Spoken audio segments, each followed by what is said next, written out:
le 10e anniversaire du salon Preventica donc au Maroc. C'est un événement très important parce que c'est un retour. La pandémie a fait qu'on a été stoppé dans notre élan en 2019.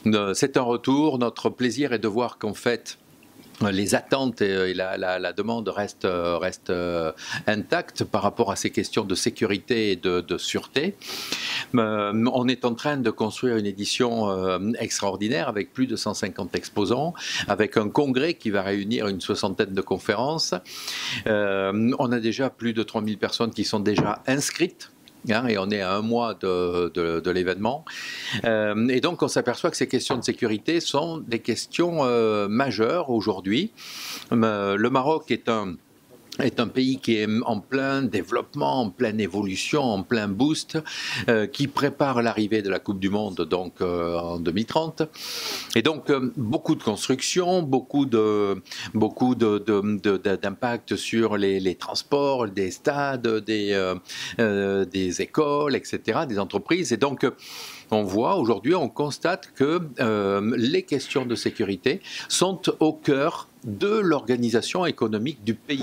C'est un congrès qu'on a souhaité que dès le départ, il soit au service des politiques publiques en termes de prévention. Et c'est à ce sujet-là qu'on approche les ministères parrains.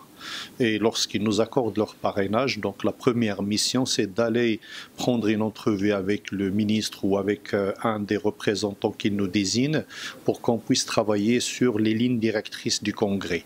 Donc c'est un congrès qui répond justement à des attentes et par rapport aux orientations stratégiques des ministères. La deuxième chose, c'est que je suis chargé de toutes les relations institutionnelles avec les ministères, avec les institutions notamment publiques et avec les organismes ou les établissements publics, ce qui nous permet de garder l'identité marocaine, de garder, je dirais, un peu une approche marocaine et une marocanisation, si j'ose dire, donc de ce congrès salon. Et également, je suis chargé des relations avec nos autres pays africains qui, bien sûr, peuvent venir également en délégation où on essaie d'être dans une culture afro-africaine et d'apporter des solutions dans ce sens.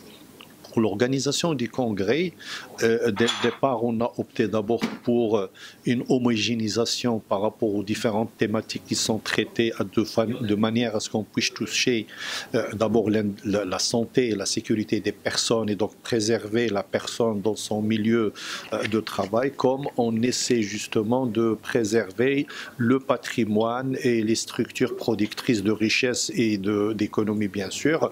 Et au-delà de la dimension patrimoniale, on va même vers la dimension territoriale où on essaie d'apporter justement une contribution par rapport à la sécurité sociétale dans une dimension de coordination et de travail ensemble. Cette année, nous sommes sur une approche où nous introduisons des conférences qui vont traiter donc de la préparation technique et logistique hospitalière pour faire face à des catastrophes de masse, genre inondation, tremblement de terre, effondrement donc de parties de stade ou des choses comme ça. Et il y a également des conférences pour mettre en place la valeur sur la coordination entre les différentes institutions en matière de transversalité, éventuellement de manière verticale si jamais donc il y a besoin à ce qu'il y ait une concertation entre les différents acteurs. Et donc ce qu'on va essayer de mettre en place pour dire que c'est un salon qui est à la croisée des chemins entre d'abord l'Europe, le Moyen-Orient, mais également le reste du continent africain auquel nous appartenons.